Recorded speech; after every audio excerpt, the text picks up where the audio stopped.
So dear students, in this video we will learn about the classes and the part of the classes that is subordinate class. Subordinate class is only used in complex sentence and we are studying presently complex sentence. Subordinate clause today we will know and its definition and its example and its type. How many types of subordinate clause? Today we are going to start. First of all we will know subordinate clause definition and then some examples of subordinate clause, and after that we will study the types of subordinate clause. तो आइए शुरू करते हैं अपनी इस video में subordinate clause के बारे में। जैसा कि आप लोगों को मैं पहले भी बता चुका हूं कि सबऑर्डिनेट क्लॉज का प्रयोग केवल और केवल कॉम्प्लेक्स सेंटेंस बनाने में किया जाता है, और आप लोगों ने देखा कि कॉम्प्लेक्स सेंटेंस का निर्माण एक सबऑर्डिनेट क्लॉज यानी एक प्रिंसिपल क्लॉज और अन्य सबऑर्डिनेट क्लॉज जो होते हैं उनकी सहायता से की जाती है। ये बात कन्फर्म हुआ, यानी एक कॉम्प्लेक्स सेंटेंस बनाने के लिए सबऑर्डिनेट क्लॉज का प्रयोग करना पड़ता है। अब ये सबऑर्डिनेट क्लॉज होता क्या है, तो हम जानते हैं कि सबऑर्डिनेट क्लॉज जो होता है उसके डेफिनेशन को पहले हम लोग इंग्लिश में, चूंकि मैंने इसको समय दिया है आप लोगों को, तो आप लोग नोट्स बुक में नोट कर लेंगे और इस डेफिनेशन को, इस एक्सप्लेनेशन को अच्छे से लर्न कर लेंगे और समझ लेंगे। ठीक है, वीडियो को पॉज करके जहां आवश्यकता होगी वहां आप लोग इसको नोट कर लेंगे। आइए हम खुद समझते हैं कि ये होता क्या है।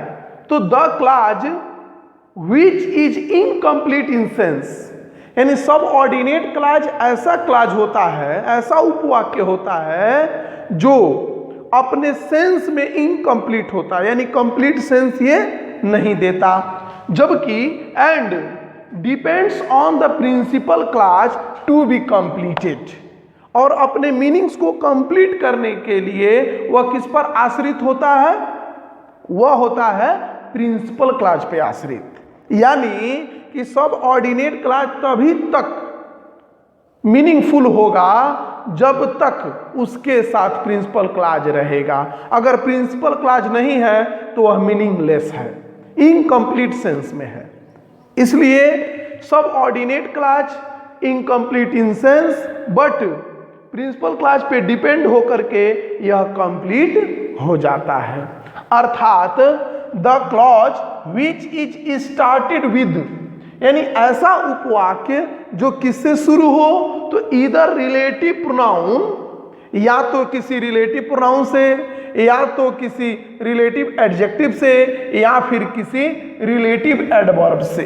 यानी जो क्लॉज किसी रिलेटिव प्रोनाउन, किसी रिलेटिव एडजेक्टिव या किसी रिलेटिव एडवर्ब से शुरू होते हैं, ऐसे क्लॉज को एक बार नहीं 100 बार इस बात को समझ लीजिए कि उसे हम क्या कहते हैं, उसे हम सबऑर्डिनेट क्लॉज कहते हैं।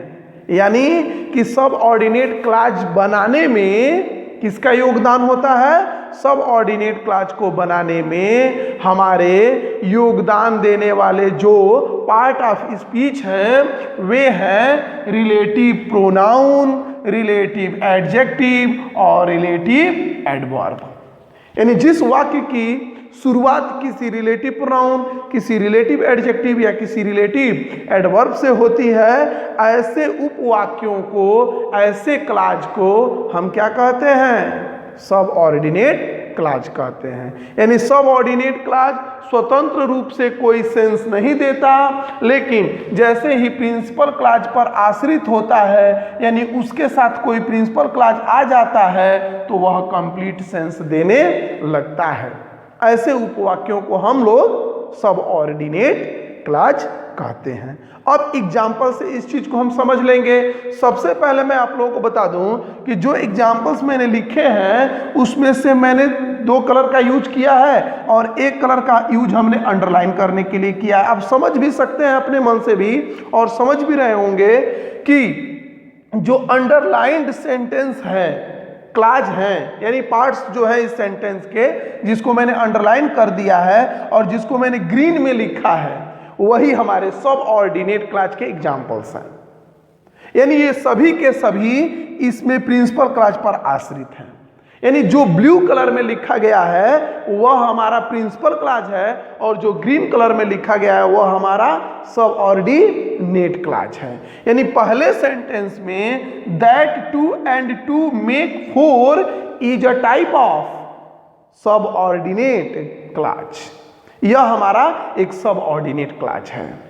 इन the second sentence if you help me is a subordinate clause, and in the third sentence who abused you is also a subordinate clause, and in the fourth sentence because he was careless is also a subordinate clause, and in the last fifth sentence if I had taken food is also a subordinate clause। तो इस तरह से दिए गए इन sentences में जो green में लिखे हुए अंडरलाइंड सेंटेंस के पार्ट हैं उनको हम सब ऑर्डिनेट क्लाज कहेंगे।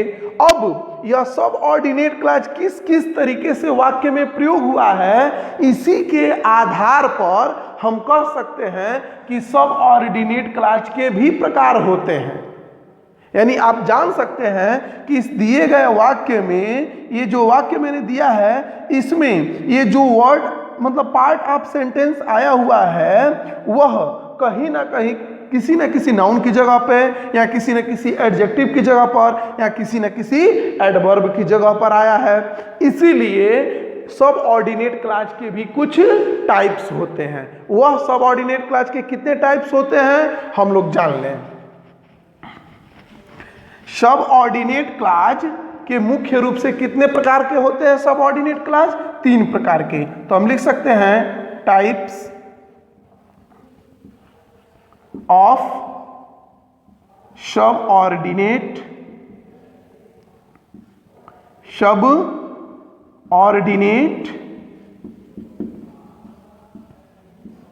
Clause.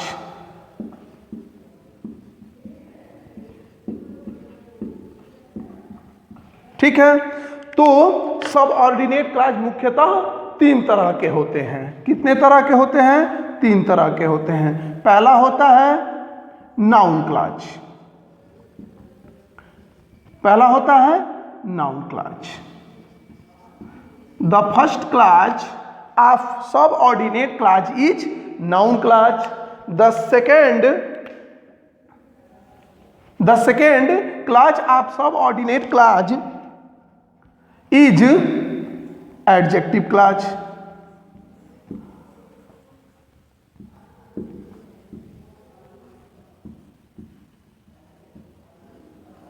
and the third last clause of the subordinate clause is adverb clause।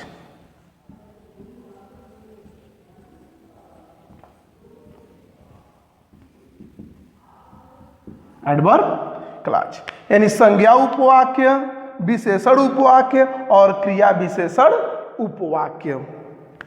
सब ऑर्डिनेट क्लाज का मतलब मैंने पिछले वीडियो में भी बता दिया था कि आश्रित उपवाक्य, इसको डिपेंडेंट क्लाज भी कहा गया है। राइट, तो हमको कितने इसके अंतर्गत कितने टाइप्स को पढ़ने हैं, कितने क्लाज को पढ़ने हैं? तो 3 तरह के क्लाज को पढ़ने हैं, नाउन क्लाज को, एडजेक्टिव क्लाज को और एडवर्ब क्लाज को। यानी अगली वीडियो में हम लोग इसके बारे में डिटेल से जानेंगे कि नाउन क्लाज क्या होता है और इसको कैसे बनाया जाता है और वाक्य में यह किस तरह से प्रयोग होता है, एडजेक्टिव क्लाज क्या है और एडवर्ब क्लाज क्या है। तो यहाँ तक आप लोग क्या करेंगे, इसको आप नोट कर लेंगे, अच्छे से इसका अध्ययन कर लेंगे और अगली वीडियो में हम लोग इसके बारे में नाउन क्लाज, एडजेक्टिव क्लाज और एडवर्ब क्लाज के बारे में जानेंगे।